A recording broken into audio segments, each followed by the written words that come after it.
चलिए जानते हैं आज देश और दुनिया की सिलेक्टेड काम की और महत्वपूर्ण 25 बड़ी खबरों को सिर्फ 10 मिनट में। पर अभी तक आपने इस वीडियो को लाइक नहीं किया है तो लाइक कर दें और इस चैनल को सब्सक्राइब भी कर लीजिए।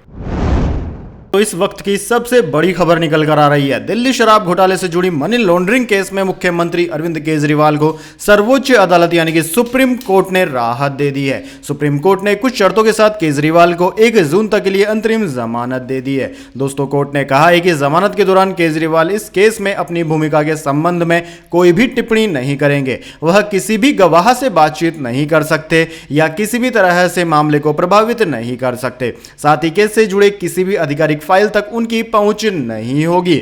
ऐसे में दोस्तों, आम आदमी पार्टी और बीजेपी दोनों में अब ट्विटर वार भी शुरू हो चुका है। सुप्रीम कोर्ट ने कहा है दोस्तों कि अरविंद केजरीवाल सीएम कार्यालय या दिल्ली सचिवालय भी नहीं जाएंगे। केजरीवाल एलजी की मंजूरी प्राप्त करने के लिए जरूरी होने पर ही आधिकारिक फाइलों पर हस्ताक्षर कर सकेंगे। केजरीवाल 2 जून को किसी भी हालत में सरेंडर करेंगे। वहीं दोस्तों, आपकी जानकारी के लिए बता दें, सुप्रीम कोर्ट के ऑर्डर के मुताबिक अब बेल बॉन्ड सीधा जेल सुप्रीडेंट के पास भरना होगा, यानी कि अब ट्रायल कोर्ट जाने की कोई जरूरत नहीं है। साथ ही दोस्तों, सुप्रीम कोर्ट ने किन शर्तों पर केजरीवाल की जमानत को मंजूर किया है वह भी जान लेते हैं। पहली शर्त है, केजरीवाल को 50,000 रुपए के जमानत बॉन्ड के साथ ही इतनी ही राशि की जमानत भी जमा करनी होगी। दूसरा है, केजरीवाल मुख्यमंत्री कार्यालय और दिल्ली सचिवालय नहीं जाएंगे। तीसरा है, केजरीवाल अपनी ओर से दिए गए बयान से बाध्य होंगे कि वह आधिकारिक फाइलों पर तब तक हस्ताक्षर नहीं करेंगे जब तक कि दिल्ली के उपराज्यपाल की मंजूरी यानी कि अनुमोदन प्राप्त के लिए यह आवश्यक न हो। चौथा, वह वर्तमान मामले में अपनी भूमिका के संबंध में कोई टिप्पणी कहीं पर भी नहीं करेंगे। पांचवा, वह किसी भी गवाह के साथ बातचीत नहीं करेंगे और मामले से जुड़े किसी भी आधिकारिक फाइल तक उनकी पहुंच नहीं होगी।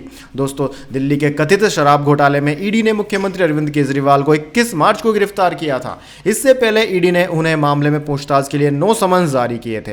हालांकि केजरीवाल किसी भी समन पर पेश नहीं हुए थे। केंद्रीय जांच एजेंसी का आरोप है कि वह घोटाले के मुख्य साजिशकर्ता थे और सीधे तौर पर शराब कारोबारियों से रिश्वत मांगने में भी शामिल थे। इन आरोपों को खारिज करने वाली आम आदमी पार्टी कहती रही है कि दिल्ली में कोई नेतृत्व परिवर्तन नहीं होगा और मुख्यमंत्री केजरीवाल जेल से ही सरकार चलाएंगे। दोस्तों, कानून के जानकारों के मुताबिक अरविंद केजरीवाल को असाधारण परिस्थितियों के हवाले से सुप्रीम कोर्ट ने अंतिम जमानत पर रिहा करने का आदेश दिया है। अव्वल तो अरविंद केजरीवाल एक राष्ट्रीय दल के राष्ट्रीय संयोजक है और दिल्ली के चुने हुए मुख्यमंत्री भी हैं। कोर्ट ने देश की लोकसभा के लिए हो रहे आम चुनावों को अगले 5 साल का भविष्य माना है, क्योंकि जनता अगली सरकार चुनती है। इसके लिए आवश्यक है कि उसे सभी दलों की नीतियों और संभावित जनहित कार्यक्रमों और योजनाओं का पता रहे, तब वोटर अपने पसंदीदा उम्मीदवार को वोट दे सकेंगे। आम चुनाव में किसी राष्ट्रीय नेता का अपने दल की नीतियों और उम्मीदवारों के बारे में आम मतदाताओं को बताने का अधिकार रहता है। इसी आधार पर उनको बेल ग्रांटेड की गई है। हालांकि दोस्तों, केजरीवाल के इस खास खांचे में न तो के कविता और न ही झारखंड के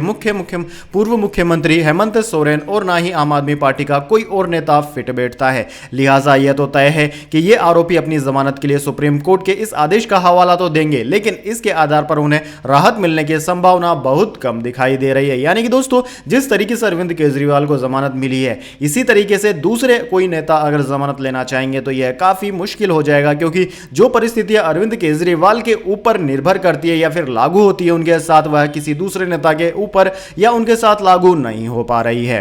वहीं दोस्तों, एक तरफ सीएम केजरीवाल को शुक्रवार को बेल मिल गई तो दूसरी तरफ जांच एजेंसी ईडी भी सुपर एक्टिव हो गई है। शुक्रवार शाम को ईडी की टीम रावल एवेन्यू कोर्ट में सप्लीमेंट्री चार्जशीट फाइल करने पहुंची। कोर्ट के फाइनलिंग काउंटर पर ईडी की टीम द्वारा चार्जशीट फाइल करने के विजुअल्स भी सामने आए हैं। ईडी की तरफ से फाइल की गई इस पूरक चार्जशीट में के कविता समेत कुछ अन्य लोगों के नामों को भी शामिल किया गया है। हालांकि इसमें आम आदमी पार्टी और केजरीवाल का नाम नहीं था। वैसे दोस्तों, कमेंट करके बताइए सुप्रीम कोर्ट का यह जजमेंट आपको कैसा लगा। साथ ही वीडियो को एक लाइक जरूर कर दीजिए। साथ ही इस तरह की आगामी खबरों के लिए हमारे यूट्यूब चैनल को सब्सक्राइब करके बेल आइकन भी दबा लीजिए। धन्यवाद। वंदे मातरम। जय हिंद, जय भारत। हरियाणा में कांग्रेस ने गवर्नर से टाइम मांगा। जजपा ने भी फ्लोर टेस्ट के लिए पत्र भेजा। बीजेपी के पास सरकार बचाने के 3 रास्ते। जी हां दोस्तों, हरियाणा में 3 निर्दलीय विधायकों द्वारा भाजपा सरकार से समर्थन वापस लेने के बाद कांग्रेस पार्टी ने गवर्नर बंडारू दत्तात्रेय से मिलने के लिए समय मांगा है। पार्टी का कहना है कि नायाब सिंह सैनी की अगुवाई वाली राज्य सरकार बहुमत खो चुकी है। कांग्रेस के वरिष्ठ नेता और पूर्व सीएम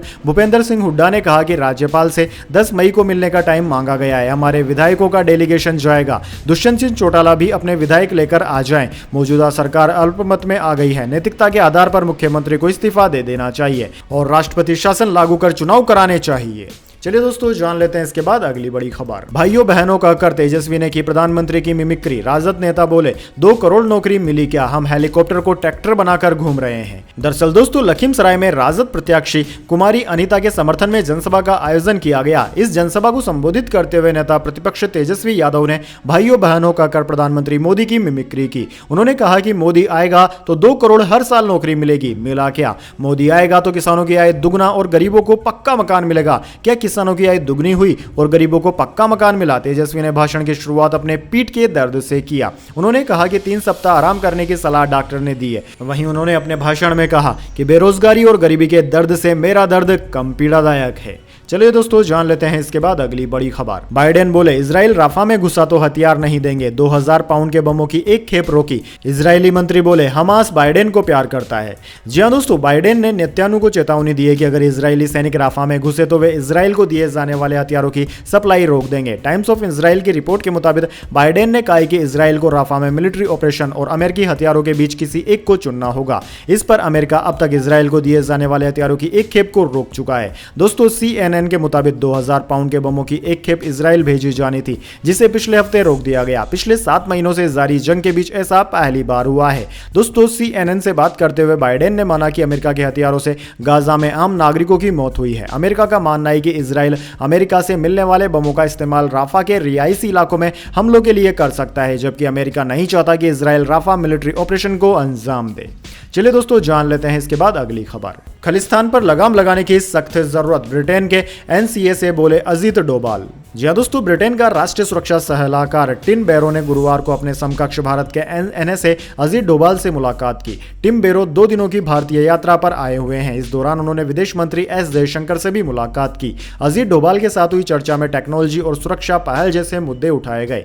वहीं दोस्तों, बैठक के दौरान NSA अजीत डोभाल ने ब्रिटेन में बढ़ते सिख कट्टरपंथ पर चिंता व्यक्त की और ब्रिटेन सरकार को खालिस्तानी तत्वों पर लगाम लगाने की जरूरत भी बताई। यह मुद्दा खालिस्तान समर्थक तत्वों के लंदन में हिंसक विरोध प्रदर्शन के हालिया प्रकरणों के मद्देनजर उठाया गया है, जिसमें मार्च 2023 में खालिस्तान लिबरेशन फोर्स के नेता अवतार सिंह खाडा की ओर से आयोजित विरोध प्रदर्शन भी शामिल था। चलिए दोस्तों, जान लेते हैं इसके बाद अगली बड़ी खबर। भारत दौरे पर आए चीन समर्थक मुइज़ू के विदेश मंत्री जयशंकर ने मुलाकात कर कहा भारत ने हमेशा मालदीव का साथ दिया है। जी हां दोस्तों, भारत के साथ तनाव के बीच मालदीव के विदेश मंत्री मूसा जमीर भारत दौरे पर हैं। इस दौरान गुरुवार को उन्होंने भारत के विदेश मंत्री S जयशंकर से मुलाकात की। दोनों नेताओं के बीच द्विपक्षीय बैठक के दौरान जयशंकर ने कहा कि भारत हमेशा नेबर फर्स्ट पॉलिसी पर चलता है। दोनों देशों के रिश्ते आपसी हितों पर टिके हुए हैं। भारत विकास के मामले में मालदीव को सहयोग करने वाले अहम देशों में शामिल है। वहीं दोस्तों, विदेश मंत्री ने कहा कि हमारे कई प्रोजेक्ट से मालदीव के लोगों को फायदा पहुंचा है। भारत ने कई मौके पर मालदीव को वित्त मदद भी दी है। दोस्तों, आपकी जानकारी के लिए बता दें, चीन समर्थक मुइज़ू के राष्ट्रपति बनने के बाद यह पहला मौका है जब मालदीव से कोई मंत्री भारत के दौरे पर आया हो। चलिए दोस्तों, जान लेते हैं इसके बाद अगली बड़ी खबर। प्रधानमंत्री को लेकर मुकेश सहनी का विवादित बयान। कहा प्रधानमंत्री नरेंद्र मोदी और उनके मंत्रियों को मिलकर जनसंख्या बढ़ानी चाहिए। जी हां दोस्तों, वीआईपी पार्टी के राष्ट्रीय अध्यक्ष मुकेश सहनी ने एक बार फिर से विवादित बयान दिया है। दरअसल दोस्तों, मुकेश सहनी ने प्रधानमंत्री के आर्थिक सर्वेक्षण समिति के रिपोर्ट पर हिंदुओं की जनसंख्या कम होने पर बयानबाजी की है। उन्होंने कहा है कि देश में आबादी कम होगी तो महंगाई घटेगी, हिंदुओं की संख्या कम हो रही है। प्रधानमंत्री नरेंद्र मोदी और उनके मंत्रियों को जनसंख्या मिलकर बढ़ानी चाहिए। वहीं उन्होंने आगे कहा कि प्रधानमंत्री को जनसंख्या बढ़ाने के लिए कहना चाहिए। जनसंख्या अगर घट रही है तो मोदी को कहिए बढ़ाने के लिए, हम उसमें क्या कर सकते हैं। हम दो हमारे दो तो हम मानते हैं, बाकी जिनको बढ़ाना है उनको थोड़ी ना कोई रोका है। वैसे दोस्तों, इस बारे में आपके क्या विचार है, कमेंट करके जरूर बताइए। क्या हिंदुओं को भी हम दो हमारे दो से आगे बढ़ना चाहिए या फिर हम दो हमारे दो वाली नीति ही सबसे अच्छी नीति है। चलिए दोस्तों, जान लेते हैं अगली खबर। पाकिस्तान में आतंकी हमला, लोगों को नींद में गोली मारी, 7 की मौत। प्रधानमंत्री शहबाज ने कहा, हम आतंकवाद को खत्म करके रहेंगे। जी हां दोस्तों, पाकिस्तान के ग्वादर में गुरुवार सुबह एक अज्ञात हमलावर ने 7 लोगों की गोली मारकर हत्या कर दी। पाकिस्तानी न्यूज चैनल जियो न्यूज के मुताबिक हमले के वक्त मृतक सो रहे थे। गोलीबारी में एक व्यक्ति घायल भी हुआ है। मृतक पाकिस्तान के पंजाब के रहने वाले थे। ये ग्वादर पोर्ट के पास नाई की दुकान पर काम करते थे। वहीं दोस्तों, पाकिस्तान के प्रधानमंत्री शहबाज शरीफ ने भी घटना की निंदा की। उन्होंने घटना को देश के दुश्मनों की कायराना हरकत करार दिया। इसके साथ ही शरीफ ने कहा कि हम आतंकवाद को जड़ से मिटा कर रहेंगे। चलिए दोस्तों, जान लेते हैं इसके बाद अगली बड़ी खबर। संजय राउत ने फिर की औरंगजेब से प्रधानमंत्री की तुलना, दिया विवादित बयान। जी हां दोस्तों, शिवसेना के नेता संजय राउत ने एक बार फिर क्रूर मुगल शासक औरंगजेब का नाम लेकर प्रधानमंत्री मोदी पर निशाना साधा है। उन्होंने औरंगजेब से प्रधानमंत्री मोदी की तुलना करते हुए कहा कि औरंगजेब का जन्म नरेंद्र मोदी के गांव में हुआ था। कुछ महीने पहले भी उन्होंने प्रधानमंत्री मोदी पर इसी तरह का हमला बोला था और उनकी तुलना औरंगजेब से की थी। दरअसल दोस्तों, संजय राउत ने कहा कि छत्रपति शिवाजी महाराज का जन्म महाराष्ट्र में हुआ, इसलिए महाराष्ट्र का एक इतिहास है, और औरंगजेब का जन्म गुजरात में हुआ था। इतिहास देख लीजिए, इसलिए वह मिट्टी औरंगजेब की और उस मिट्टी के ये 2 व्यापारी हैं।